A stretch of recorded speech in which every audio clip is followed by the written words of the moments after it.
Boa noite, psicólogas e psicólogos, sociedade civil.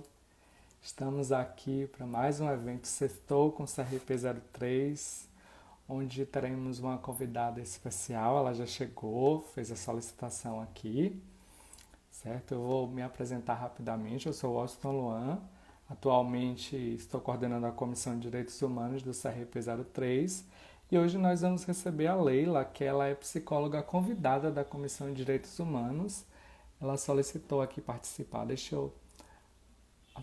Estamos adicionando a Leila, certo, gente? Hoje vamos falar sobre violências e relações familiares em tempos de Covid-19. Bem-vinda, Leila. Consegue me Olá, ouvir? boa noite. Consigo sim, você está me escutando direitinho? Tá perfeito, sim. Ótimo, o pessoal também. Se alguém tiver qualquer dificuldade, é só sinalizar aí no chat, que aí eu fico acompanhando, certo? Que bom ter Tá, você aqui conosco para falar de um tema tão rico, não é? Hoje a gente vai falar sim. sobre violências e relações familiares em tempos de Covid-19. Antes eu queria te apresentar para o pessoal, né? Nós estamos recebendo hoje Leila Tibirissati Carvalho. Ela é psicóloga, CRP 033482. Leila também é psicoterapeuta, ela é mestra em políticas sociais e cidadania, especialista em psicologia jurídica, né? Com formação em psicologia social e também na área clínica, na abordagem de terapia familiar sistêmica. Isso. Importante falar de Leila também, das experiências acadêmicas que ela possui, né, e profissional também, nas áreas, né, experiências nessas nas áreas de violência, cidadania e direitos humanos. Bem-vinda, Leila, a fala tá com você, eu estou aqui anotando as perguntas que o pessoal fizer, e aí quando você preferir, pode pedir. Tá bom então. Muito obrigada, Luan, pelo convite aí representando o CRP03, né, que eu tenho o prazer de, como você falou, estar como convidada na Comissão também de Direitos Humanos, né? E além de estar aqui presente nessa live hoje para falar desse tema importantíssimo, e ainda mais no cenário que a gente está vivendo, né? Acho que quando eu recebi esse convite, o que eu pensei em contribuir, peraí, viu, gente? O que eu pensei em contribuir foi justamente assim destacar as especificidades, né, da pandemia, do que isso tem nos traz de cenário diferente do habitual nessa relação entre família e violência, né, relações familiares e violências. Além disso, também pensei nesse espaço como já um espaço de abertura, de troca, de co-construção para medidas e estratégias de prevenção, medidas de cuidado que a gente precisa pensar e colocar em prática, não só pensando na própria lógica da proteção do risco quando a violência acontece ou já está acontecendo, né? Então, esse foi meu intuito quando eu pensei essa fala de hoje, mas claro, estou aberta aí do que for surgindo de dúvidas e inquietações. Bom, acho que a premissa que norteia essa fala é de que, infelizmente, o lar, estar em casa, não é um lugar efetivamente de segurança para todos, né? Então, ao contrário, para muita gente, estar em casa muitas vezes é sinônimo de estar em risco, né? De correr mais risco do que em outros espaços. Eu preciso fazer algumas ponderações antes de destacar as especificidades relacionadas a esse contexto de pandemia. A primeira delas é que a gente precisa considerar que o Brasil tem dimensões continentais, né? Um país muito amplo e com isso com realidades muito diversas. E eu quero convidá-los a compreender, a me escutar sempre quando a gente falar de família, violência e isolamento, acrescentando um S no final. Porque a gente está falando de realidades muito diferentes e por mais que a gente tenha a intenção de contemplar aqui o máximo dessa diversidade, é humanamente impossível. Tá? Então a gente precisa estar sempre levando em consideração que nosso olhar vai ser sempre restrito a algumas realidades e que a gente precisa estar conhecendo melhor cada uma dessas realidades com que a gente se depara como profissional, como pessoa, pensando na questão da violência especificamente, para entender aí que variáveis nós temos ali naquele contexto específico. Tá? Então essa é a primeira ponderação, dessa pluralidade de realidades que nós estamos falando no nosso contexto. Uma outra ponderação que eu acho que também é importante a gente fazer aqui é de que quando a gente fala de família, além de considerar essa diversidade, a gente está falando de uma instituição, de um grupo de pessoas que está situado no contexto social, político, econômico, cultural, tá? Histórico, obviamente, né? Então, todos esses elementos aí, a família ela não existe de forma isolada no mundo, né? Ela faz parte de um mundo e ela é atravessada por inúmeros elementos que compõem esse mundo em diferentes instâncias. Então, eu convido vocês a esse olhar sistêmico, relacionando esses sistemas de forma mais macro e micro, né, entendendo que há uma inter-relação e que muitas vezes nessa inter-relação a gente está falando de potencializar alguns comportamentos, algumas características nessas relações familiares ou vice-versa. Tá? Porque muitas vezes o que acontece também na relação familiar, na dinâmica em casa, acaba reverberando, óbvio, nas questões econômicas do país, inclusive. Tá? Não só econômicas, mas né, reverberando de uma forma geral. Então, esse é uma outra ponderação de que a gente situe sempre a família, as famílias, melhor dizendo, dentro de um contexto social, político, econômico, histórico, cultural. Tá? Especificamente sobre o fenômeno da violência, quando a gente fala das violências, eu tenho aí uma outra ponderação também importante a ser feita, ou seja, somando aí 3 ponderações iniciais, tá? Que é o seguinte, o fenômeno da violência, a gente precisa partir da ideia de que ele é um fenômeno multicausal. A gente ainda tem uma tendência, vamos dizer assim, né, pela nossa formação, e aí é uma outra discussão, mas a gente tem a tendência a tentar reduzir a compreensão da realidade a um aspecto, a uma causa, a uma consequência. E quando a gente fala do fenômeno da violência, das múltiplas possibilidades dessa violência aparecer em qualquer contexto, a gente está falando de múltiplas causas que se interrelacionam e contribuem para aquele fenômeno ali se fazer presente, tá? E, claro, gerando também múltiplas consequências para as pessoas diretamente envolvidas com um nível de sofrimento específico para essas pessoas, para essas realidades, para as pessoas no envolto delas, né, que estão envolvidas diretamente, ou seja, para as outras pessoas que estão envolvidas nessa cena indiretamente.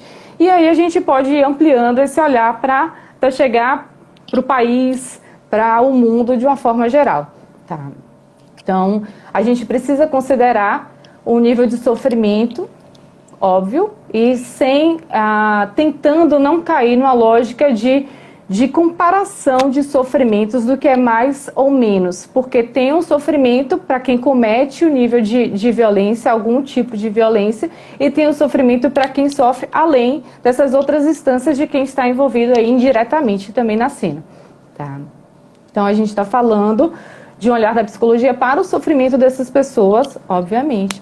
E quando a gente fala de violência, também é importante considerar que a gente está falando de que alguém está se sentindo ameaçado por alguma instância de perda desse poder, de perda de uma compreensão da sua própria vida, do que está estabelecendo ali, e está tentando retomar isso, buscando essa compreensão, esse reconhecimento do outro, por essa forma, infelizmente, pela agressividade, pela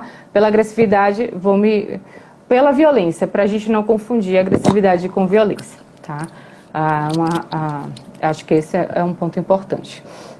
Bom, além disso, a gente precisa considerar que o fenômeno da violência, esse terceira ponderação, ele é um pouquinho mais amplo, tá vendo? Mas só para a gente alinhar alguns conceitos antes de a gente adentrar nessa realidade atual, tá? E acho que a gente precisa considerar que o fenômeno da violência, nessa multicausalidade, gerando múltiplas consequências para todos esses envolvidos, é uma questão de saúde pública. tá? A Organização Mundial de Saúde estabelece isso e atravessa todas as instâncias da nossa construção como sujeitos. Então, é importante a gente entender que o contrário da violência, da forma de se buscar essa retomada de poder, não é a cultura da não violência, como a gente acaba ouvindo e disseminando. Não estou com isso criticando os princípios da cultura da não violência, ao contrário, acho que eles são muito válidos para muitas coisas, inclusive que nós vamos falar aqui. Mas eu sigo muito a linha da Minayo, que a Cecília Minayo ela sugere que o contrário da cultura da violência é uma cultura da valorização da vida. É uma cultura que a gente precisa estar reconhecendo a existência da vida, do outro, das especificidades que o compõem, das escolhas que muitas vezes eu não concordo, mas eu consigo ser empático e tento minimamente compreender aquela realidade. Então a gente está falando de uma cultura da valorização à vida. E, obviamente, associada a esse aspecto da vida, a gente está atrelando aos direitos humanos, à cidadania, que são estabelecidos aí como as condições básicas de sobrevivência. Então, essas são minhas 3 ponderações iniciais, tá? Da pluralidade da realidade, de que essa realidade, a família, quando a gente fala, ela está situada num contexto que a gente precisa olhar para as inter-relações existentes entre esses sistemas e que a gente está falando aí do fenômeno da violência através dessas múltiplas causas e de múltiplas consequências. Bom, então chegamos à situação do Covid, a situação que nos acomete no momento, né, de pandemia.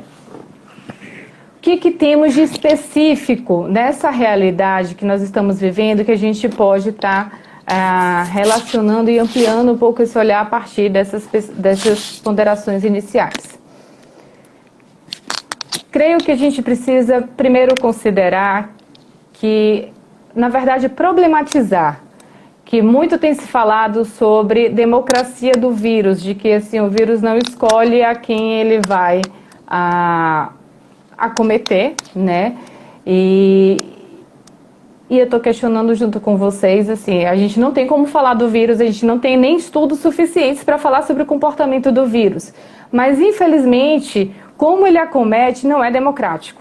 Porque a gente não vive numa sociedade igualitária. A gente vive num contexto de muitas desigualdades sociais. São muitos Brasis dentro do Brasil, né? Então, a gente precisa considerar que quando não existe a CIA do vírus, as pessoas vão ser acometidas as medidas tomadas pelos governos, pelas instâncias, de uma forma diferente. O que é isolamento, para mim, não vai ser igual para N outras pessoas, né? Por N realidades. E aí a gente vai somando por questões variáveis essas, identitárias, tá? Por uma questão de identidade, de qual é a minha questão, minha raça, minha orientação sexual, qual é meu gênero, dentre outras coisas, né? E que isso é atravessado por valores muito mais macros disseminados nessa nossa sociedade, de uma cultura homofóbica, de uma cultura racista, de intolerância religiosa. Então a gente está falando de um cruzamento de todas essas variáveis que só complementa para esse nível de desigualdade aumentar. E com isso, qualquer realidade que a gente fale de isolamento ou de possibilidades do acometimento, de serem acometidos a questão da violência aí, ela vai ser diferente para essas diversas realidades, tá? Sim, são vários determinantes sociais da saúde como da pessoa, né? Indivíduo. Bom, e isso, quando a gente entende que nós estamos falando de diferentes condições, diferentes realidades para a própria lógica do isolamento, a gente precisa considerar que os mais vulneráveis sempre tendem a sofrer mais, né, em situações como essas, que precisamos ter garantidos alguns direitos, que precisamos ter garantidos aí algumas condições básicas de sobrevivência, né, e até pelas questões das condições sanitárias que o nosso país ele possui, né. de quando se começou a falar das primeiras medidas do lavar a mão, ou como a gente vê, entende, tem contato com pessoas que não têm nem água, né? Não digo nem sabão, mas é a água limpa para lavar as mãos, tá? Então, eu fico imaginando a realidade de muitas pessoas nas suas casas, que a água é um dos pontos que ela não consegue ter como essa garantia básica para a vida ali dela e das pessoas, dos seus entes queridos.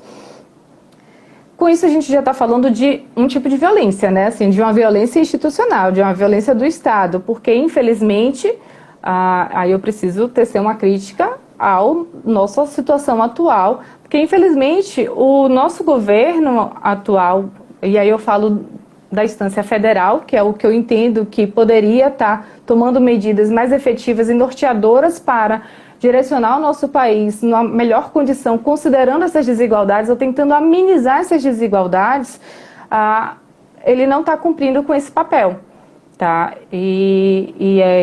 Assim, vai na contramão do que a gente entende de outras realidades, de outros países que conseguiram, de alguma forma, lidar com a situação de saúde sanitária, com o vírus em si, e que agora estão conseguindo restabelecer, inclusive do ponto de vista econômico, o funcionamento dessas sociedades, justamente porque o governo federal, as instâncias estatais deram condições de sobrevivência, garantiram empregos, garantiram renda para quem não tinha, né? Essas garantias, elas precisam existir para amortizar um pouco mais esse tipo de impacto. Então, isso por si só já nos coloca em inúmeras possibilidades de cenários de violência que atravessam inúmeras casas, inúmeros lares, inúmeras vidas, né? Bom, além disso, a gente precisa também considerar que esse contexto de pandemia mexe com a gente, né? Mexe trazendo um turbilhão de emoções. Mexe porque a gente lida com um futuro que é incerto, que a gente está tendo que repensar inúmeras coisas, se adaptar a muitas realidades do que a gente não estava habituado, que a gente nem conhecia, tá? E nesse turbilhão de emoção, entenda que isso se soma a inúmeros tensionamentos, porque muita gente perdendo trabalho, é muita gente diminuindo a sua fonte de renda, é muita gente nem tendo mais a fonte de renda, né? E com isso a gente aumenta o número de pessoas que ficam mais vulneráveis, tá? E aí a gente vai tendo variáveis que acabam contribuindo para que o número de casos de violências dentro dos lares, dentro das casas, elas aumentem. Porque se as pessoas já têm dificuldades, vou trazer a situação, por exemplo, pensando na violência doméstica contra a mulher, tá? Dentro de uma lógica heteronormativa, de um casal hétero, certo? Se o homem, para ficar mais claro, a cultura do machismo também, só para tentar, acho que ilustrar um pouco melhor isso daí. Se o homem já se sente ameaçado em ficar em casa, e que em casa, como o Roberto da Mata falava, é o espaço da mulher. Então ele está tendo que retomar um poder de um lugar que não lhe pertencia e que ele fazia questão de que não lhe pertencesse. Tá? Aí ele está lidando com tensões econômicas, sanitárias, de saúde, de segurança, tentando lidar com as inúmeras emoções do que ele está sentindo ali e provavelmente sem as válvulas de escape para liberar essas tensões e essas emoções que ele estava habituado. Vamos somar. O resultado disso é um aumento, é a probabilidade de aumento dessas violências dentro dos lares. Com as mulheres, mas que eu citei para tentar ilustrar, mas é óbvio que as mulheres não são só as únicas vulneráveis nessa história. Infelizmente, nós temos também as crianças e adolescentes, os idosos, as pessoas LGBT, as pessoas portadoras de algum tipo de deficiência, e a gente pode ir ampliando esse repertório, né? Esse olhar. Isso tudo Tá? Deixa eu só virar aqui um pouquinho minha pesquinha que ajuda a nortear e não me perder tanto. Se a gente pensa o somatório desses aspectos relacionados ao isolamento, a essa diversidade dessa experiência de isolamento, a gente também pode até olhar do ponto de vista histórico para outras epidemias em alguns lugares do mundo, e que todos eles, aí relatos da ONU, por exemplo, todos esses episódios, inclusive no Brasil, que o último, se eu não me engano, foi o da Zika, todas essas medidas de cuidado para uma maior saúde, que acaba tendo um impacto e mudando a rotina das pessoas, aumenta o número de vulnerabilidade dessas que normalmente são das meninas e mulheres, tá? Não são só delas, obviamente, mas elas acabam sendo as mais vulneráveis, ainda mais se a gente cruza com um dado racial, né, e da classe socioeconômica, tá?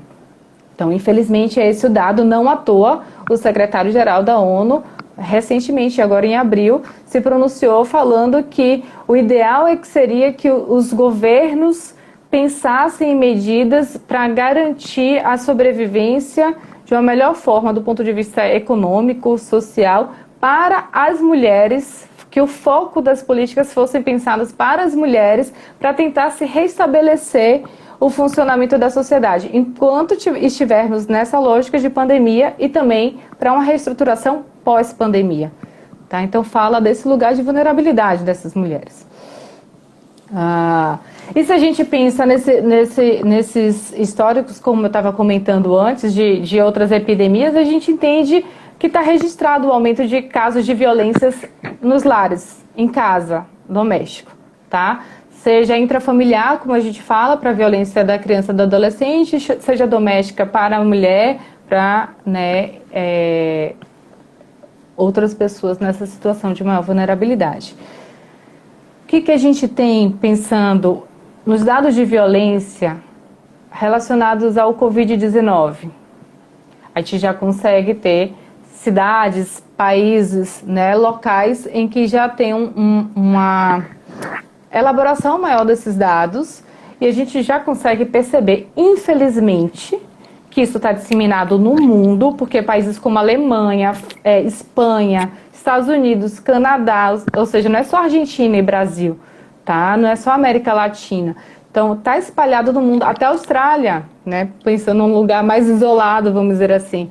A gente tem o registro do aumento de números de casos de violência contra as mulheres, por exemplo, nesses lugares. Tá?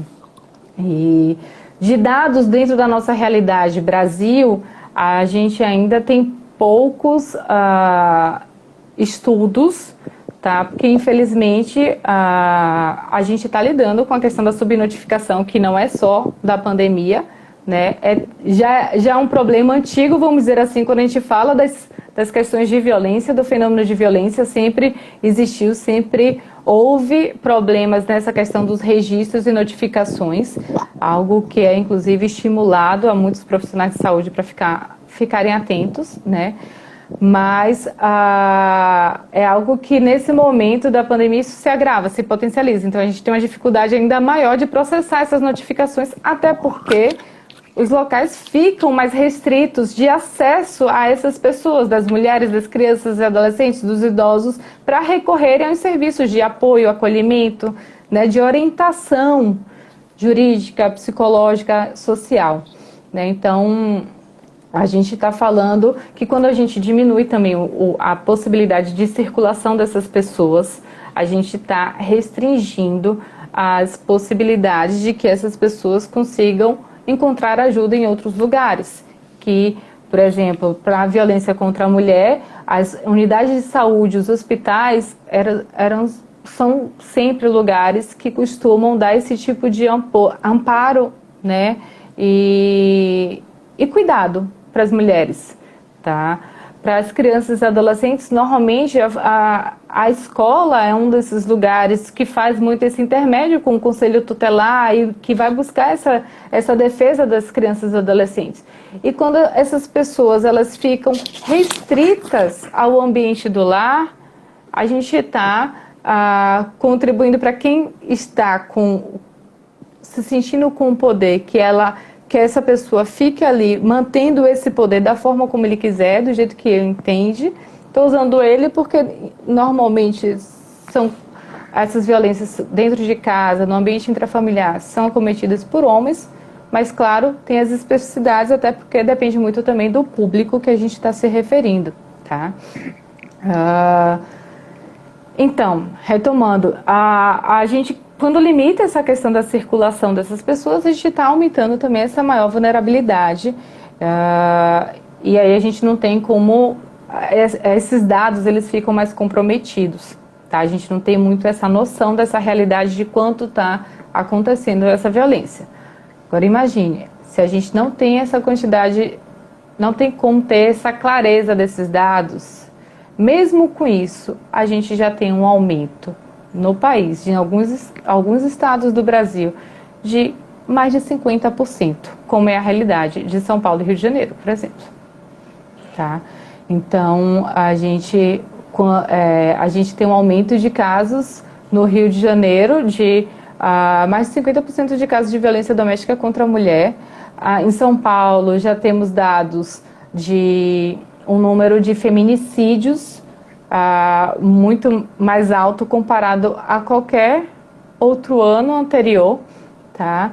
E isso está, sim, associado a essa condição de isolamento e dessas restrições que a gente estava considerando aqui, tá? E que acompanha, infelizmente, esse movimento mundial, como a gente está falando.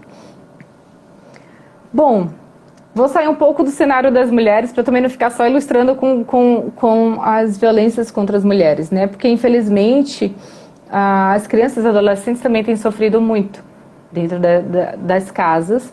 E se a gente pensa numa situação de maior vulnerabilidade, por exemplo, associada à questão da fome e da miséria, a gente também tem aí um aumento de trabalho infantil, a gente tem a possibilidade de maior exploração, de abuso sexual infantil, que infelizmente também já está sendo computado dentro dessa elevação de dados do que habitualmente a gente já tinha, né? Se já era uma realidade considerada alta para muitos países, agora nesse contexto, infelizmente, tem aumentado, tá?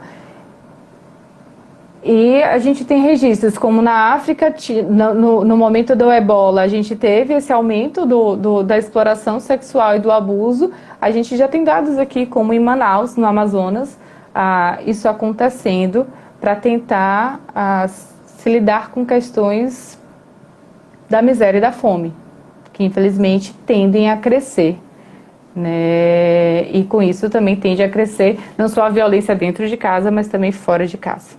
Tá? Bom, a gente precisa considerar também que, assim, pensando nas crianças e adolescentes, se mudamos a realidade, na verdade, assim, se a gente muda a realidade da vida, da sociedade, a violência também vai mudar, certo? É uma realidade dinâmica, isso vai sofrendo alterações. E se a gente está usando mais internet, vão aumentar os crimes e as violências utilizando também essa via. E uma das portas de entrada em que tem crescido o número de casos de violência contra a criança e adolescente é também a partir dos crimes cibernéticos. Tá? E aí eu até sugiro, quem quiser acessar a SaferNet, tem um material muito bom, eles são uma instituição de referência para crimes na internet, inclusive com cartilhas orientativas para os pais, né, para educadores, e nós psicólogos também podemos, lógico, se apropriar desse material e tentando aí, seja através da psicoeducação ou de algum tipo de orientação nos atendimentos com as famílias, nesses, né, aconselhamentos, tentar dar algum tipo de norteamento nesse sentido para garantir a maior proteção das crianças e adolescentes. Que às vezes a gente acha que tá ali jogando, ou tá ali na minha presença física, né? E eu estou monitorando, e efetivamente não tá, porque a internet é um mundo à parte, tá? E o seu filho que está jogando ali do seu lado está em contato com inúmeras outras pessoas do mundo, inclusive, e com isso podendo ser aliciado e dentre outras possibilidades de crimes e de violências que podem acontecer. Tá? Isso eu estou trazendo não só a possibilidade da violência intrafamiliar, que infelizmente também é muito comum, tá? E tem aumentado, como eu estava considerando antes, como nessa relação com o outro que está externo a essa casa, a esse lar. Tá? Bom, eu acho que com relação a algumas situações específicas do Covid, eu acredito que, assim, acho que vai aparecendo outros temas aqui, mas eu vou tentar amarrar a minha fala com as possíveis orientações e estratégias, e aí depois eu abro para esse espaço de diálogo, de troca, que eu acho que pode ser bem bacana, tá? Então, o que fazer com tudo isso, né?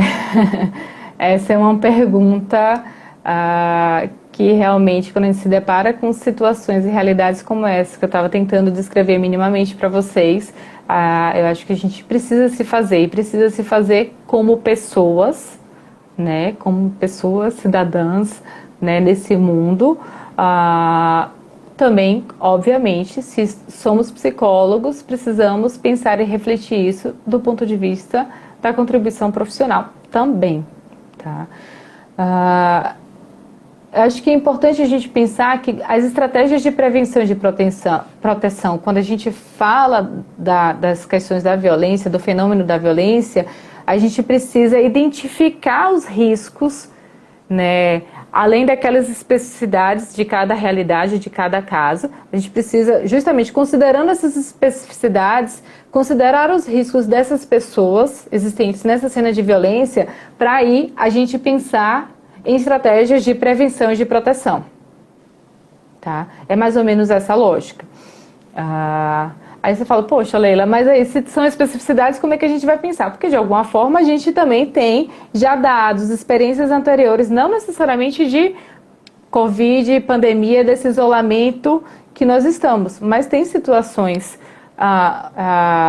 já nessa nossa história, como eu estava destacando para vocês, né, de outras epidemias, e tem países que já estão mais à frente que a gente pode estar dosando e pegando algumas experiências desses lugares e tentando nortear um pouco mais dessas nossas ações.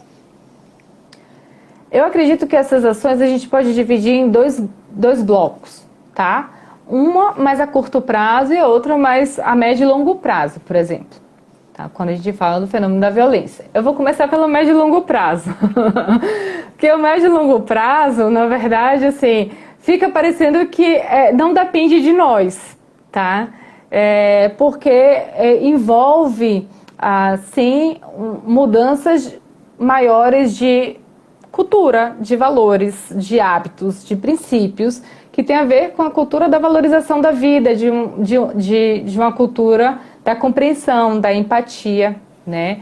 Então, ao invés de recorrer à violência, a gente está falando de mudança cultural, isso é a médio e longo prazo.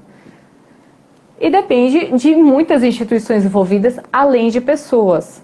Então, sim, pode dar a ideia de que é muito distante de nós, que não temos muito o que contribuir, mas sim, podemos contribuir nesse nosso dia a dia, porque a cultura se constrói no dia a dia de cada pessoa, nas relações que ela estabelece ali com as diversas pessoas que ela tem contato na vida, com a sua rede, tá? E a gente pode estar atentos também como profissionais a estar mudando as formas de interagir, de agir, e mais atentos às possibilidades de lidarmos com situações de violência. Porque se a gente tinha algumas instituições que eram portas de entrada para lidar com esses fenômenos, como eu ilustrei aqui para a mulher e para a criança, por exemplo, agora essas portas vão estar mais restritas, mas significa que vão ter outras portas que a gente não estava acostumado. Então, os profissionais que ainda estão atuando, que eu digo saindo de casa, né, e circulando, provavelmente vão se deparar com algumas situações fisicamente falando, né? Você está em casa, provavelmente você pode escutar algo, né? Não estou falando para você ficar ali o tempo inteiro atento se o vizinho o que o vizinho está fazendo, não é isso. Mas é assim, houve um grito, houve algum sinal de briga, tenta identificar o que é e ver o que você pode fazer frente a isso, tá? São esse olhar para essas possibilidades de aberturas por outros canais, por outras vias, que pode ir mudando esse algo maior dessa cultura e quando todo mundo toma para si essa responsabilidade, tá? Bom, mas eu falei que são dois blocos. O mais macro é essa mudança cultural, que depende de inúmeras instituições. É porque eu gosto sempre de enfatizar que quando a gente fala de instituição, que a instituição ela não existe sozinha. Nós fazemos parte de inúmeras instituições. Por isso que eu gosto de fazer a ponte de chamar a atenção para o nosso dia a dia nessas instituições, construindo essas instituições. Tá? Do âmbito da saúde, da segurança, da educação, e aí é todo mundo envolvido nessa história, buscando essa proteção das pessoas mais vulneráveis, principalmente. Tá? Considerando, que eu vou falar pode soar muito difícil até de se escutar, mas a ideia é que a gente considere que, por exemplo, todas as mulheres são passíveis de sofrer violência, se já não sofreram. Porque, historicamente, a maior parte das mulheres já sofreram algum tipo de violência, tá? E considerando que as crianças, porque aí não tem um perfil específico, não tem uma situação específica para uma criança sofrer uma violência. Todas as crianças e adolescentes podem sofrer algum tipo de violência. Infelizmente, essa é a nossa realidade. Né, dentro de uma cultura ainda, por exemplo, muito machista, em que a criança, adolescente ainda é visto como objeto desse homem, em que se a criança não se cala, porque eu tô aqui nervoso, tenso com essa história toda de Covid, eu vou descontar nela e vai ser por um ato de violência, normalmente, tá? Então, quando eu falo das instituições e chamo essa responsabilização para cada um, é também entendendo que, como sociedade, a gente precisa estar se mobilizando e exigindo de instituições maiores, como os governos, para se pronunciarem, tomarem algumas medidas para garantirem os direitos dessas pessoas, garantirem a vida dessas pessoas. Tá? Bom, esse é um bloco, acho, mais macro, a médio e longo prazo de medidas. Mas a curto prazo, o que a gente pode fazer? Além dessa, de ficar atenta a essas possibilidades desse convívio, com esse contato com a realidade que nós temos, nós podemos pensar em como nós estamos construindo essas relações e dando a possibilidade de estarmos, de fato, construindo tendo cuidado emocional com essas pessoas, certo?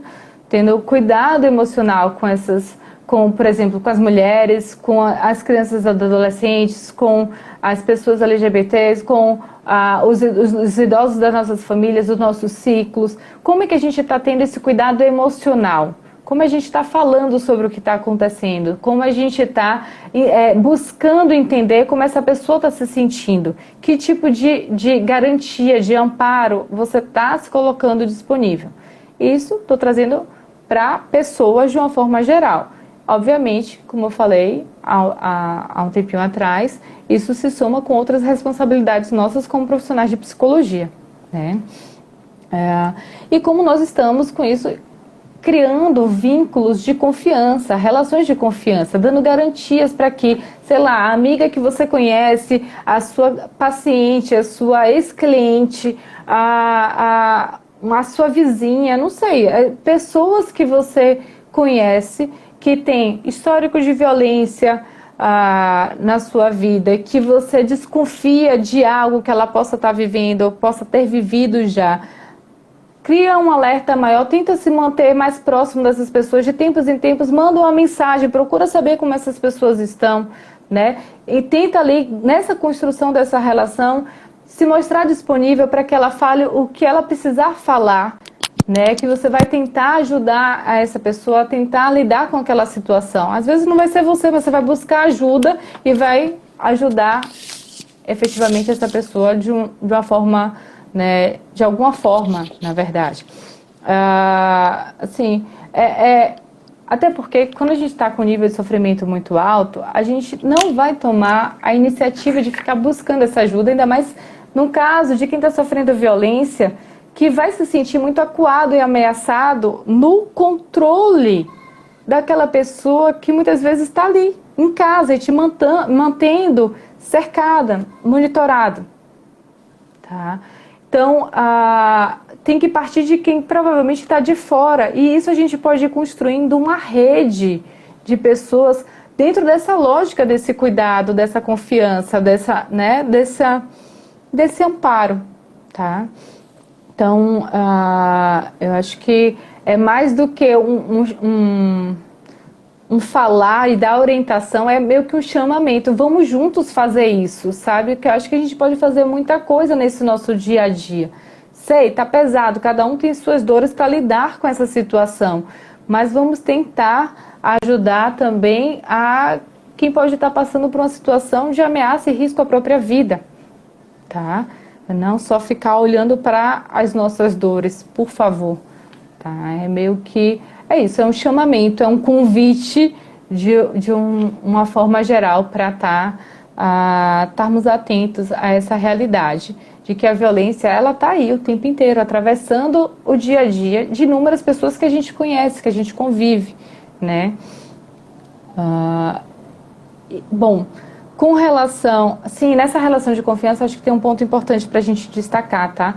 De que a gente dê garantias para essas pessoas sem julgamento. Você não vai julgar a dor do outro, você não vai julgar a realidade do outro, porque a pessoa está ali ou não está.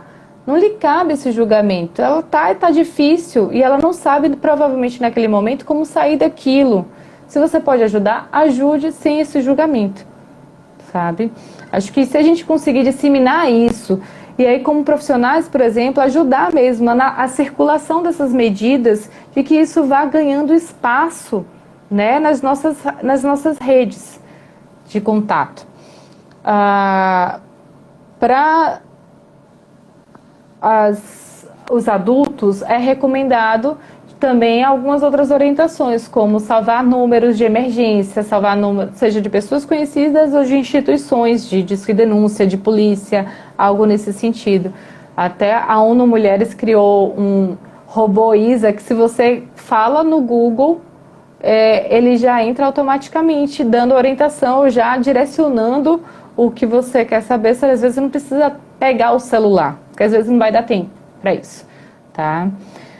Então, a gente tem essa possibilidade desses números, desses contatos, de tentar ampliar dentro das possibilidades essa circulação de pessoas.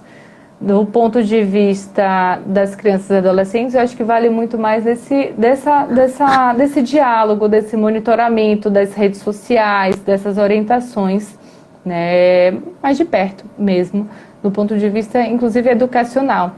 E tem materiais muito bacanas também na internet para você, na internet, mas claro que é porque agora a gente fica restrito, né, de indicar outros que não sejam pela internet.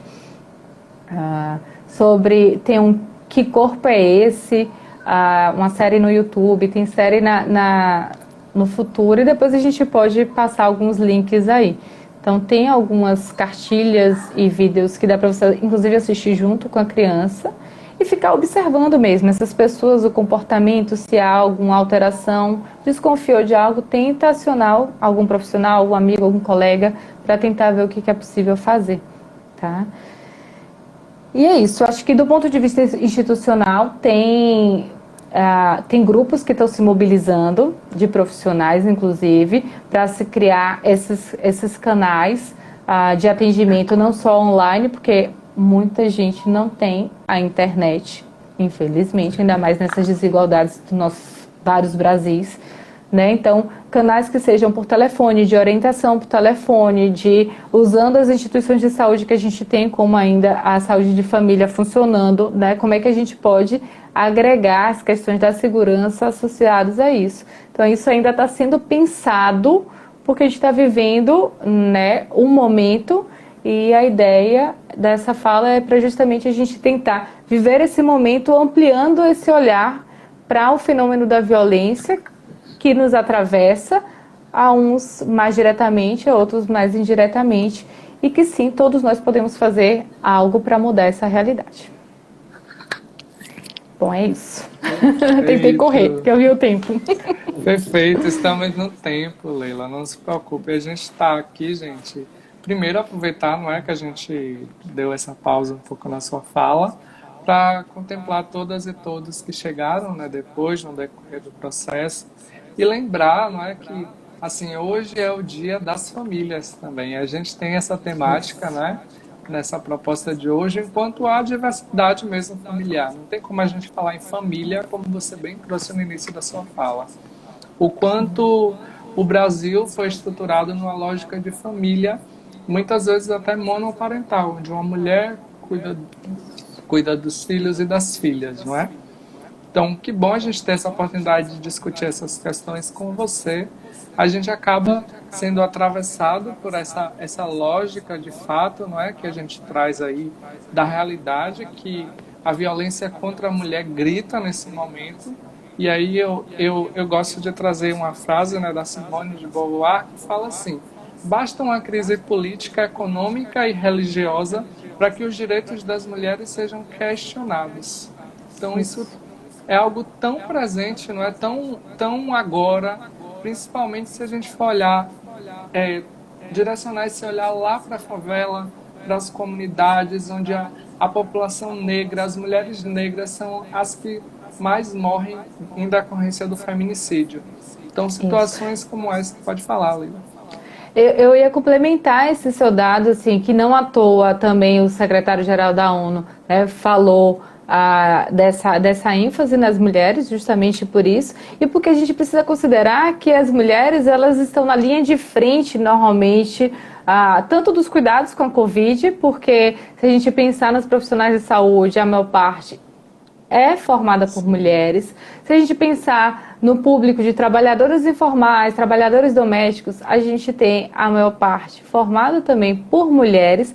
E além dessa dinâmica das famílias monoparentais que nós temos no nosso país, em que a maioria das famílias são chefiadas por mulheres com as suas fontes de renda e que elas ficam comprometidas num cenário como esse, porque infelizmente é o primeiro alvo, né, que se sofre essa alteração dessa dinâmica que compromete a vida delas, né? Perfeito. Enquanto, né, pegando um gancho da sua fala também, que a gente vai um disparando o pensamento do outro, a gente gostaria de saudar, enquanto CRP03, né, a gente teve o Dia da Enfermeira, né, a gente vai colocar o Dia Internacional da Enfermagem, então saudar todas as enfermeiras e enfermeiros, não é, pelo 12 de maio, principalmente aquelas e aqueles que estão na linha de frente do combate ao coronavírus, não é? E hoje, em especial, é o Dia da Assistente Social. Então, também saudar as nossas colegas que tanto estão com a gente, né, nesse dia a dia, nas equipes multiprofissionais, nas equipes interdisciplinares, né? A gente sempre atua junto com o serviço social. Esse trabalho justamente em rede, né? A gente precisa lembrar disso. Enquanto você falava sobre violência, eu estava aqui a pensar. Existem diversos protocolos que estão disponíveis, eles estão válidos, alguns deles foram criados inclusive para o momento de Covid-19, porém vale destacar que a psicóloga não deve tomar responsabilidade só para si. Ela tem que ter uma rede de profissionais, articular essa rede para que seja dado os direcionamentos, não é? Bom, é o meu dedinho. Para complementar a fala, e a gente vai... Isso que eu gosto dessas trocas, vamos lá, não é só monólogo, não. A ideia é justamente como você está destacando, Lu, e tem a ver com o que eu falei antes, assim, se a gente considera o fenômeno da violência como multicausal, a gente precisa entender que para lidarmos com esse fenômeno, a gente precisa falar dessa intersetorialidade, né? Dessa articulação de saberes, de profissionais. E por isso que também eu pensei esse chamamento específico para esse contexto, para além dos profissionais de psicologia, que eu entendo que sim, nosso maior público é esse, aqui nessa live, mas que isso vai ficar disponível e pode ser que atinja outras pessoas e que os profissionais de psicologia entendam que eles possam disseminar algumas dessas ideias, que não precisa ser psicólogo para ir construindo uma rede de cuidado, de prevenção à violência. Perfeito, justamente, não é? Em briga de marido e mulher se mete a colher. Eu Com lembro muito dessa certeza. frase que Vanina e Darlane, que são duas psicólogas que fazem parte da Comissão de Mulheres e Relações de Gênero aqui do Conselho Regional de Psicologia, trazem. O quanto a gente deve tentar, não é, compreender o que é que está acontecendo a partir da sua fala e ver como pode ajudar essa mulher que está em condição de violência. Então, isso depende muito desse suporte nosso também, dessa identificação. Aí gostaria de Exato. aproveitar e saudar a Yara, né, nossa vice-presidenta, está aqui no chat comentando, direto de Feira de Santana, né, Yara, nosso abraço, que bom tê-la aqui. Também saudar todas e todos que estão presentes nessa live. E aí eu estava pensando um pouco sobre o processo dessas responsabilidades de cada profissional. Então, as profissionais que tiverem interesse de conhecer essas cartilhas, não é, que estão diversas aí, tem diversas cartilhas de órgãos governamentais ou não governamentais, que tem, inclusive, a responsabilidade de cada profissional, da enfermeira, da psicóloga, da assistente social, da médica, não é? Então, todo o suporte que vai justamente nesse processo do acolhimento às violências familiares, ao abuso sexual, situações como essa que são muito comuns quando nós, psicólogas e psicólogos, estamos nas linhas de frente, né, nos CRAs, nos CREAs. Então, essas demandas, defensoria pública, acabam chegando para a gente, unidades de saúde da família, né, escolas, quando estamos nas escolas também, quando alguém sabe de alguma situação, acabou, preciso da ajuda psicóloga, como é que a gente conduz isso? Então, às vezes, a professora percebe isso, não é? Então, pede ajuda para a gente. Então, a gente tem que saber o que fazer nesses momentos que essas demandas surgem. Agora, em tempos de pandemia, a gente enfraquece todo esse processo, principalmente porque as aulas estão sendo mediadas pelas tecnologias. Como é que essa professora vai ter acesso direto a essa aluna, a esse aluno? Então, a gente Para tem... quem está em aula, né? E para quem Exatamente. consegue ter acesso à aula online. Perfeito. Quem é que tem condições de estar nessa aula? Não é que fala rica, não é? Então, justamente perceber onde é que a gente consegue chegar. Por exemplo, eu andei conversando com alguns colegas que estão na proteção, no social, e aí a gente dialogava. Eu questionei assim, como é que essa unidade ela está fechada?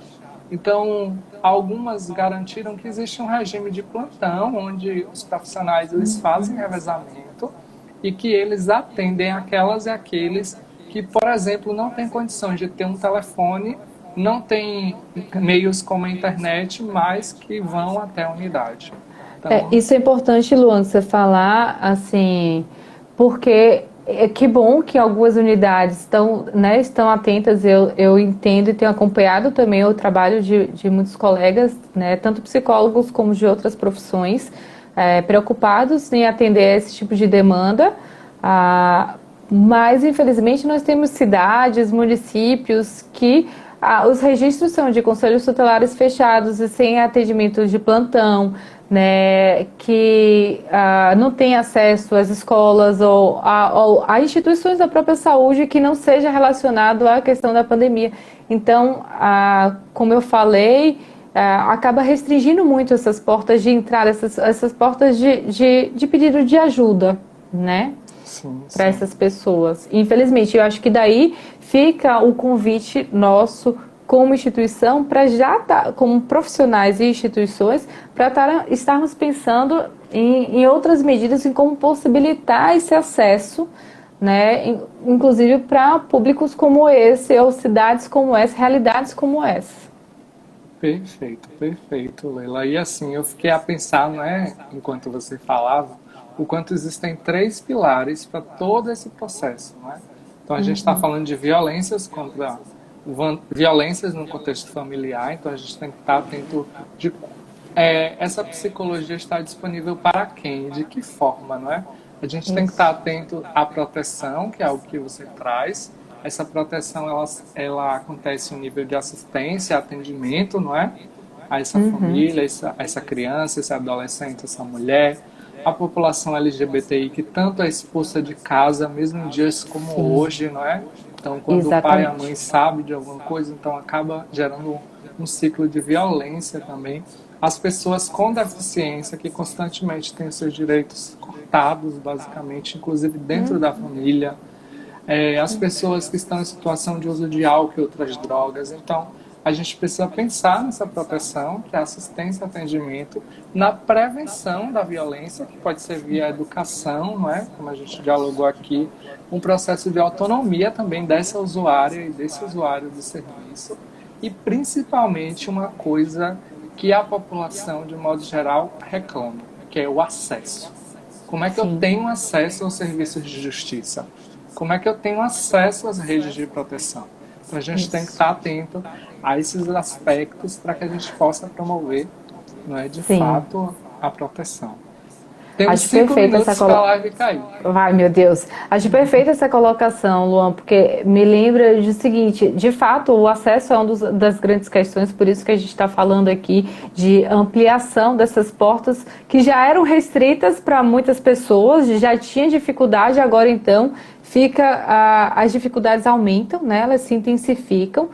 Ah, e eu acho que nesse momento, um dos serviços essenciais que pode nos ajudar para esse compartilhamento de informação é o pessoal da comunicação, é da mídia, seja ela Sim, escrita, seja ela televisiva, até porque a gente precisa disseminar isso, criar, não é só, assim, é importante criar espaços de solidariedade, de troca de material, óbvio, justamente para atender outras necessidades básicas, né, da vida, para garantir a comida, etc. Mas a gente também precisa encontrar espaços e medidas que sejam difundidas aí, esses lugares, para esse apoio, essa orientação relacionada às questões da violência, porque está acontecendo, tá? E a prevenção, assim, a gente tem que partir da ideia de que isso vai se intensificar ainda mais. Se a gente não tomar medidas agora, infelizmente a tendência vai ser essa, né? Até porque a gente não sabe ainda ao certo quando essa situação vai se perdurar. perfeito, Leila. Então, deixa eu só verificar aqui o tempo, que eu acompanho o tempo aqui pelo computador, né? Só para a gente saber como direcionar. Então, nós temos 3 minutos. Nós temos Ai, meu Deus. a pergunta que Anderson fez, que aí eu já registrei, e aí eu vou deixar para o próximo. Quando a gente cair e voltar, né? A gente começa de novo a nova live.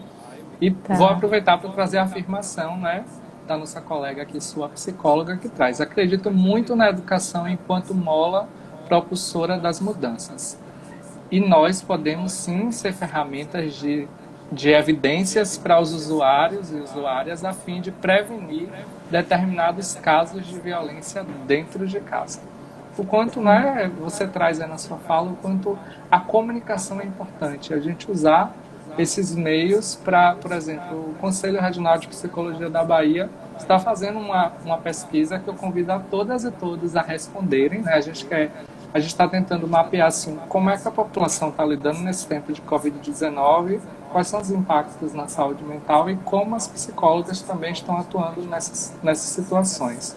Então, a partir daí, que a gente tenha dados, inclusive, para estar na mídia mostrando quais são as estratégias, o que é que a população precisa. Então, a gente também usar a mídia enquanto um meio de divulgação de ferramentas como essas.